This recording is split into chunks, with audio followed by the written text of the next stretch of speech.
श्री राधे राधे। भक्तों, कई बार नए साधक लोग ऐसा सोचने लग जाते हैं कि गुरु महाराज का शरीर जब छूट जाता है तो फिर कोई गुरु कृपा कैसे प्राप्त कर सकता है, अर्थात गुरु से वंचित हो गया, गुरु कृपा से वंचित हो गया वो व्यक्ति, इसके गुरु का शरीर छूट गया। बहुत से लोग ऐसा सोचते हैं, किंतु जो गुरु के प्रति श्रद्धावान होते हैं, विश्वासी होते हैं, उनके साथ ऐसा नहीं होता। उनको गुरु का शरीर जाने के बाद भी गुरु की कृपा प्राप्त होती रहती है, दिशा निर्देश मिलता रहता है, गुरु की ओर से संभाल भी होती रहती है। मैं प्रभु की कृपा से आपको स्वामी ब्रह्मानंद जी की चरितावली सुना रहा था, तो मैंने आपको बतलाया कि उनके गुरुदेव रामकृष्ण परमहंस जी का शरीर जब नहीं रहा तो कई लोग तो ऐसे सोचने लगे कि परमहंस जी तो चले गए, लेकिन महाराज श्रद्धावान भक्तों शिष्यों को उनका भाव नहीं खटका। गुरुदेव की स्थिति जो भाव कहा जा सकता वो बनी रही। राखाल, जो ब्रह्मानंद जी का पहले का नाम था राखाल, आपको मैं बता चुका हूं। तो राखाल के पिता आनंद मोहन अब बार बार उनके पास आने लगे।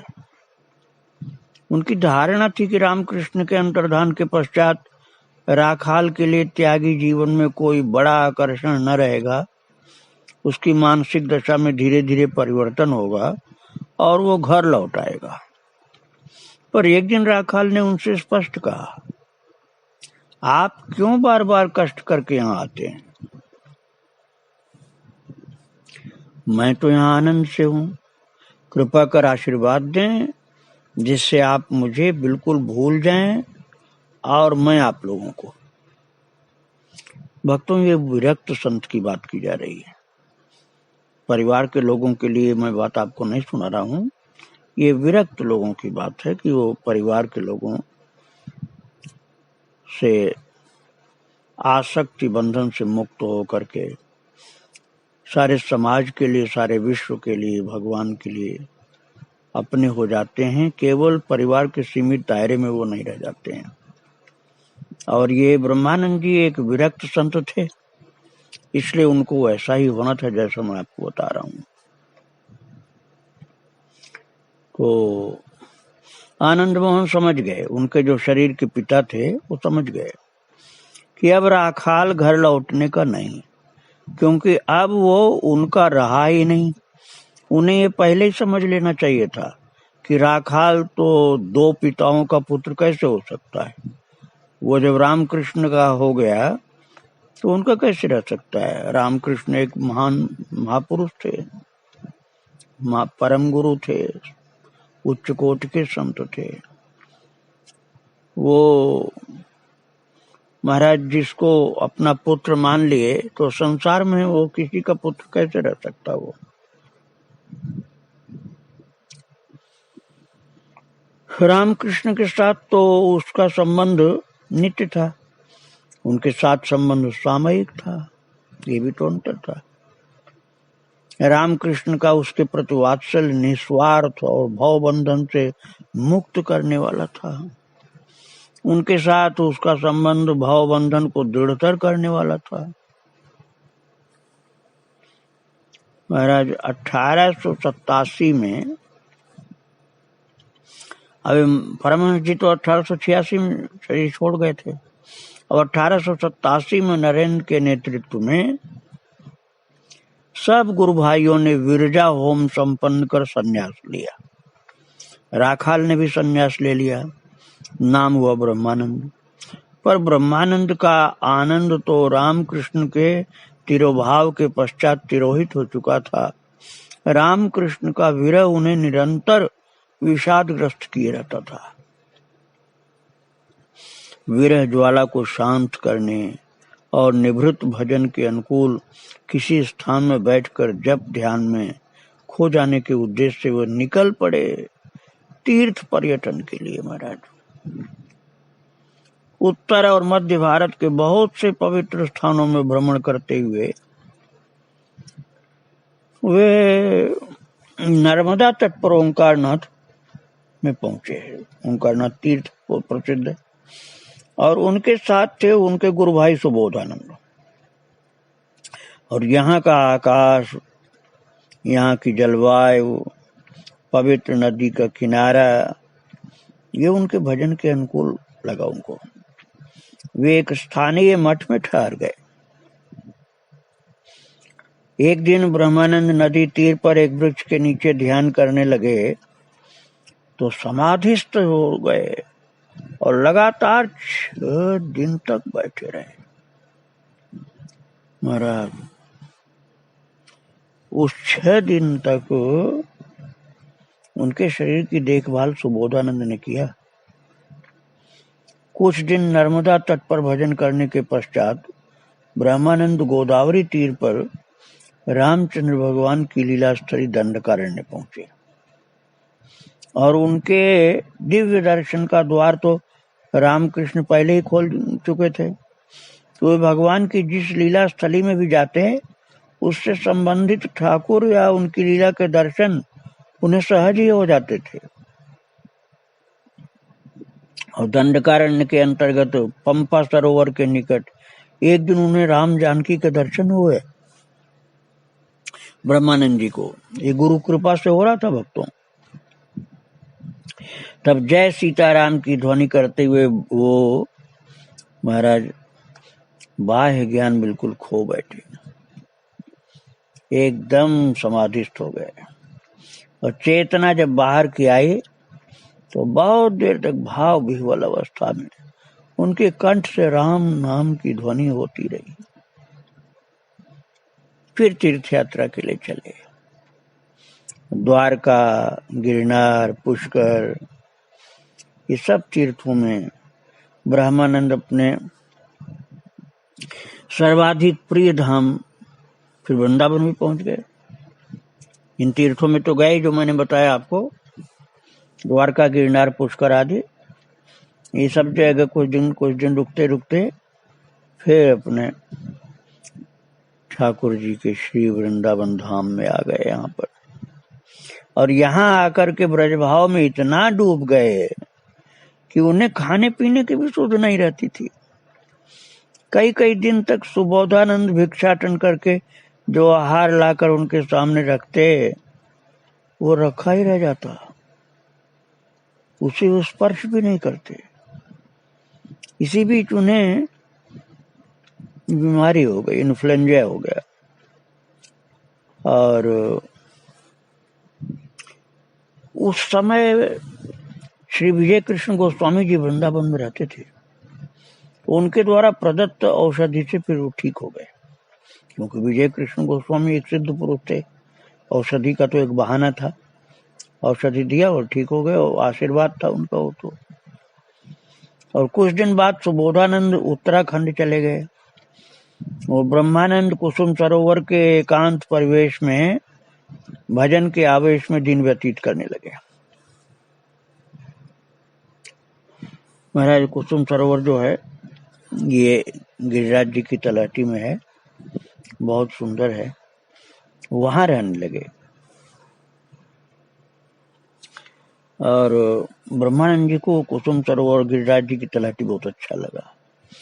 वे किसी दिन मधुकरी को जाते, किसी दिन उपवासी रह जाते। भजन के आवेश में दिन किधर निकल जाते उन्हें पता ही नहीं चलता। भजन करते करते उनका अंतर किसी दिव्य अनुभूति के आलोक से उद्भासित हो गया। और रामकृष्ण के विरह से संतप्त उनका जो हृदय अभी तक दुखी था, वो आनंद से परिपूर्ण हो गया। अब उनको सुध आई अपने प्राण प्रिय गुरु भाइयों की, और वे वृंदावन से फिर तब कलकत्ता चले गए। और कलकत्ता में पहुंच करके पूरी अपनी तीर्थ यात्रा की बात श्री वृंदावन धाम में जो उनको अनुभव हुआ, कुसुम सरोवर पर जो प्रभु की कृपा हुई, दर्शन मिला, और दंडकारण्य में भगवान श्री राम जी का दर्शन मिला, वो सब अपने प्रेमी गुरु भाइयों को उन्होंने उनके प्रेम आग्रह से फिर पात्रता के अनुसार थोड़ा थोड़ा बताया था। भक्तों, जब वो ब्रह्मानंद जी श्री ब्रज धाम से फिर कलकत्ता चले गए तो उस समय रामकृष्ण मठ बरानगर से आलम बाजार स्थानांतरित हो चुका था और स्वामी विवेकानंद सुदूर अमेरिका में हिंदू धर्म की विजय पताका फहरा करके लौट चुके थे। रामकृष्ण के शिष्यों में एक नई चेतना जाग चुकी थी। उनके मन प्राण एक नए उत्साह से उद्दीप्त हो चुके थे और दृश्य पट पर इस परिवर्तन को देख करके महाराज ब्रह्मानंद जी को बहुत आनंद आया। वो समझ गए कि गुरुदेव अदृश्य होने पर भी अपनी कृपा शक्ति से अपने शिष्यों का मार्गदर्शन कर रहे हैं। और कुछ दिन बाद रामकृष्ण मठ बेलूर के नवनिर्मित भवन में स्थानांतरित हो गया। स्वामी विवेकानंद के नेतृत्व में रामकृष्ण के भक्तों ने मिलकर के रामकृष्ण मिशन की स्थापना की और उसका प्रथम अध्यक्ष किसको बनाया जाए इसका निर्णय करने में विवेकानंद को देर न लगी। एक बार रामकृष्ण ने अपने भक्तों से कहा था, गुरुदेव ने कहा था कि हमारे राखाल में राज बुद्धि है, वो चाहे तो एक प्रकांड राज्य का संचालन कर सकता है। और महाराज जी से विवेकानंद ने ठाकुर का यह संकेत माना था कि भविष्य में उनके भक्तों का जो संघ बनेगा उसका नायक राखाल को बनना होगा। और राखाल वही अब ब्रह्मानंद जी हैं। तभी उन्होंने गुरु भाइयों से कहा था, आज से हम लोग राखाल को राजा कहा करेंगे। और रामकृष्ण ने इसका समर्थन किया था। रामकृष्ण की इच्छा अनुसार उनके भक्तों ने मिल करके उनके मानस पुत्र को मिशन के प्रथम अध्यक्ष का पद प्रदान किया। प्रथम अध्यक्ष के पद पर नियुक्त किया गया ब्रह्मानंद जी को। और ब्रह्मानंद जी बड़ी दक्षता से मिशन का संचालन करने लगे। मिशन के उद्देश्य के संबंध में उन्हें रामकृष्ण के शिष्यों में दो भिन्न भिन्न मतों का सामना करना पड़ा। उन्होंने देखा कि स्वामी विवेकानंद और उनके कुछ साथी दरिद्र नारायण की सेवा को मिशन का एक मुख्य उद्देश्य बनाने के पक्ष में, जबकि रामकृष्ण कथामृत के लेखक महेंद्र और उनके कुछ साथियों का कहना था कि ठाकुर के उपदेश का सार मर्म है प्राणपण से ईश्वर को प्राप्त करने की चेष्टा करना। उन्होंने सेवा धर्म की बात कभी नहीं कही। इसकी परिकल्पना की गई है पाश्चात्य शिक्षा के प्रभाव में आकर। और ब्रह्मानंद जी ने दोनों मतों का समन्वय किया। उनका कहना था कि त्याग, वैराग्य और आध्यात्मिक धृति जब तक दृढ़ नहीं होते, ईश्वर प्रेमानंद रस से जब तक हृदय ओतप्रोत नहीं होता, मिशन के कार्य में स्वार्थ बुद्धि, ऐहिकता और अहम का उत्पन्न होने का और संघ की भित्ति क्रमशः दुर्बल हो जाने का भय रहता है। इसलिए सेवा धर्म कर्म में नियुक्त मिशन के तरुण साधक सन्यासियों को उपदेश करते हुए वो कहते कि ये समझना भूल है कि कर्म में लगे रहने से जप और ध्यान के लिए समय नहीं रहता। वर्क एंड वर्शिप, कर्म और उपासना को एक साथ चलाते रहने का अभ्यास करना चाहिए। यदि कोई केवल साधन भजन लेकर रह सके तो उत्तम। और पर कितने लोग ऐसा कर सकते हैं, ये तो मुश्किल है ना। इसलिए कुछ भी न कर केवल अजगर वृत्ति लेकर पड़े रहना संभव है केवल उनके लिए जो जड़वत है, अर्थात जिनमें कुछ सोचने करने की शक्ति नहीं है, जो किसी प्रकार जीवित पड़े रह करके कर सकते हैं। यह संभव उन महापुरुषों के लिए जो सब कर्मों से पार हो चुके हैं। गीता में कहा गया है कि कर्म के बिना ज्ञान लाभ नहीं होता। जो लोग कर्म छोड़कर साधन भजन करते हैं उनका भी बहुत सा समय झोपड़ी का निर्माण करने और खाना पकाने में निकल जाता है। कर्म हमारा नहीं, ठाकुर का है, भगवान का कर्म है। इस भाव को लेकर के कर्म करने से कोई बंधन तो होता ही नहीं है। होती है आध्यात्मिक, नैतिक, मानसिक और शारीरिक सब प्रकार की उन्नति। इसलिए वो कर्म जो है सेवा का कर्म, वो भगवान का कर्म, ऐसा भाव मन में रख करके करना चाहिए। इसलिए उनके चरणों में आत्मसमर्पण करो और शरीर मन सब उनके चरणों में दे दो। भक्तों, ये ब्रह्मानंद जी, विवेकानंद जी, ये लोग गुरु कृपा से उनके गुरुदेव के चरणों में रहकर उनकी सेवा करके अनुभव युक्त ज्ञानी हो गए थे। इनको गीता का भी ज्ञान था, गुरुदेव के आशीर्वाद से तत्व का ज्ञान था और भक्ति भी थी। इसलिए सबका संतुलन सही करके जीवन में लोगों को ले चलते थे। खुद करते तो दूसरों से भी करवाते थे। वो कहते कि मन को ठीक कंपास की सुई के समान कर लेना होगा। जहाज जिधर भी रहे, कंपास की सुई उधर ही रहती है, उसी तरफ रहती है। इसलिए जहाज दिशा नहीं भूलता। मनुष्य का मन यदि सर्वदा ईश्वर की ओर रहे तो उसे किसी प्रकार का भय नहीं रहता। वो कितना भी कुसंग में पड़े, उसके विश्वास और भक्ति का नाश नहीं होगा। तो सावधानी यह है कि भगवत स्मृति बनी रहनी चाहिए और कर्म तो करना पड़ेगा शरीर से। सेवा का कर्म सर्वोत्तम है, लेकिन भगवान की स्मृति के साथ होना चाहिए। ब्रह्मानंद जी महान ज्ञानी थे, इसलिए रामकृष्ण के शिष्यों में विवेकानंद जी ने मठ का प्रथम अध्यक्ष उन्हीं को बनाया था। और उन्होंने कहा कि गुरुदेव ने कहा था कि ये सब प्रकार से सुयोग्य हैं। तो नवीन साधकों के प्रति ब्रह्मानंद कहते थे कि मन परिश्रम करना नहीं चाहता, सब समय आराम करना चाहता है। इसलिए प्रथम अवस्था में साधकों को ध्यान जप खूब करना चाहिए। यदि बहुत देर बैठे रह करके नहीं कर सके हैं तो लेट कर करे, लेकिन करना जरूरी है। यदि नींद आने लगे तो टहल कर करो।